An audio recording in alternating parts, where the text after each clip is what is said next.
Triumph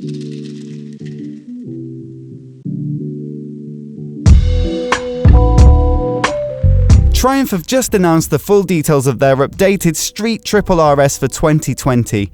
So in today's video, we're going to take a look at the specs and find out what's new on this already extremely popular middleweight naked. Triumph's teaser video, which was posted a couple of weeks ago, showed very little of the bike, but the one thing we got a good look at was the updated headlights. The shape has become slightly more aggressive and mean looking, while LED daytime running lights have been moved to the top edge. If you compare them with the outgoing Street Triple, you can see that they've become slightly squarer, and with the DRLs emphasising their inward angle, it gives the bike's eyes a bit of a frown. In my last video about the updated 2020 Yamaha MT-03, which also has frowning DRLs, I commented on the fact that this seems to be a bit of a trend in motorcycle design, appearing elsewhere on the MT range, as well as the likes of the Ducati Panigale V4, to name but a couple. But I wouldn't necessarily say that this is just Triumph jumping on the bandwagon. Twin headlights have been a staple of their range for many, many years, so to me it's simply a modernisation of one of their signature design features. There's also been tweaks to the bodywork across the rest of the bike, with Triumph saying they've made it more angular, sporty and clean. Here's a comparison of the new and the old. The full list of redesigned bodywork includes the fly screen, air intakes, side panels, rear unit, seat cowl and belly pan. They've also redesigned the mirrors to make them a bit more angular, and the same can be said for the branded bar clamp. And there's a revised finish on some components like the blacked out footrest hangers front and rear, and what they call a satin metal finish on the heel guards and silencer. There's also a carbon tip now to finish off the exhaust with a neat little Triumph logo. The main frame is now finished in titanium silver as opposed to black, and the bodywork paint schemes have been updated too.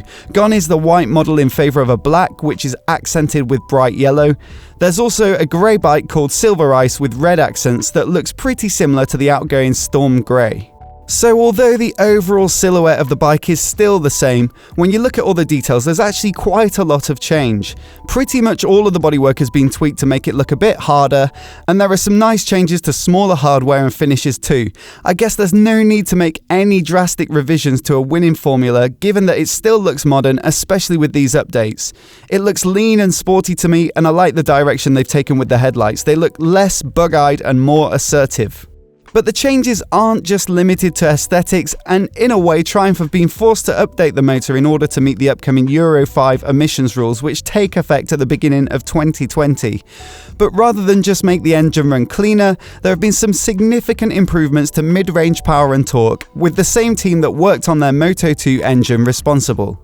Peak torque has increased ever so slightly from 77 Nm to 79, but it's actually 9% higher in the mid-range according to Triumph. One of the developments responsible for this is a redesigned exhaust balance pipe, which they claim to smooth out the torque curve and give it more grunt down low. And while peak power has stayed the same, still producing 123 PS at just under 12,000 RPM, the mid-range also gets a 9% boost owing to a redesigned exhaust cam. Triumph also state that more precise machining on the crankshaft, clutch and balancer help to lower inertia and engine mass. Practically, when you combine 7% less rotational inertia with a 9% bump in torque, this should mean a noticeably more responsive throttle. The silencer now uses twin cats as opposed to the one of the outgoing Street Triple RS, and as a result they've reduced emissions at the same time as making it freer flowing. Combined with a reworked intake duct, Triumph say that it delivers a significantly improved, more distinctive triple sound. Here's some audio from the video they've released.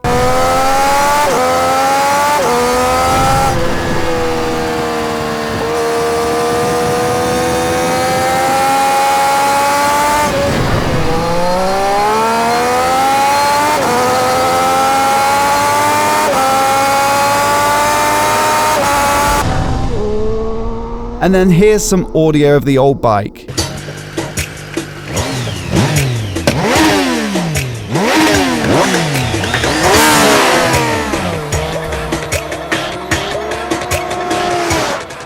Oh, it's quick! Really quick, unbelievable. Hard to say how different it sounds, as it's not the exact same conditions and recording equipment, but it gives you a little flavour, and this week I'm actually on the press launch of this bike, so I'll report back with what it sounds like in person when I publish a vlog in a few days' time.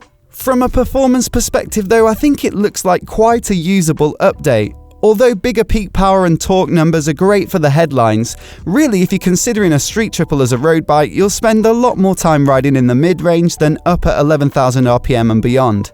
So a 9% boost in both power and torque should result in a bike that's more fun on a daily basis, rather than just adding more revs to improve the specs on paper. And speaking of daily use, there are some changes to the TFT display and connectivity that have trickled down from some of Triumph's newer models, which should add a bit of practicality too.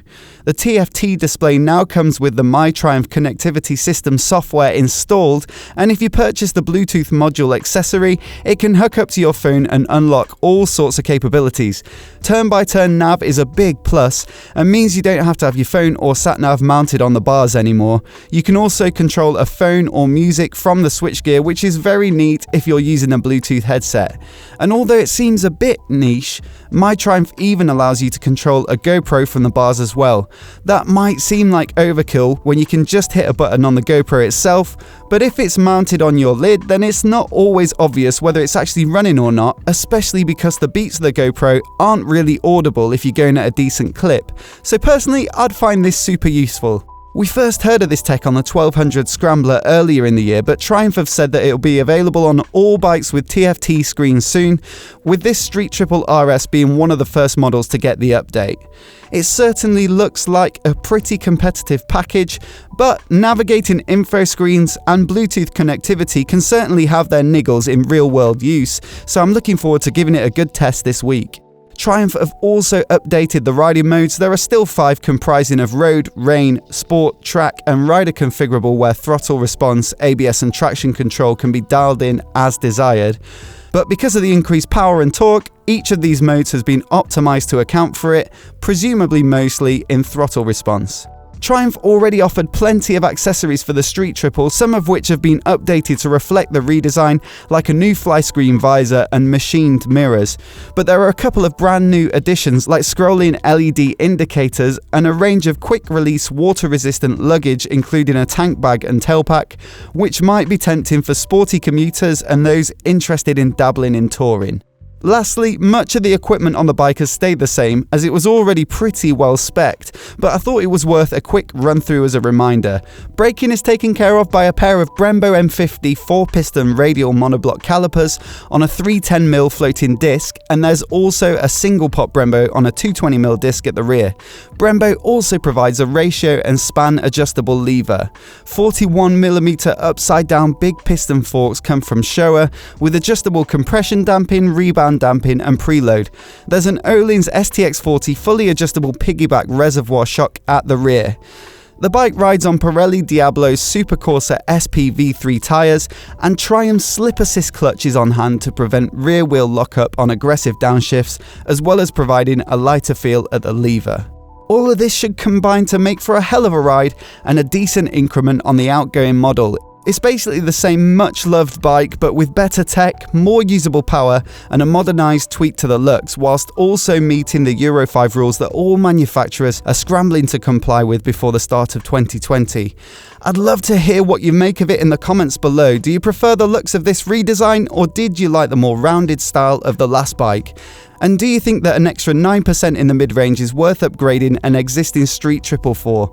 I'm looking forward to finding out how it rides this week, and I'll be sure to update you both here on my own channel as well as vlogging the trip for Bike World. So if you're new here and you want to see me riding it, hit subscribe and I'll catch you in the next video.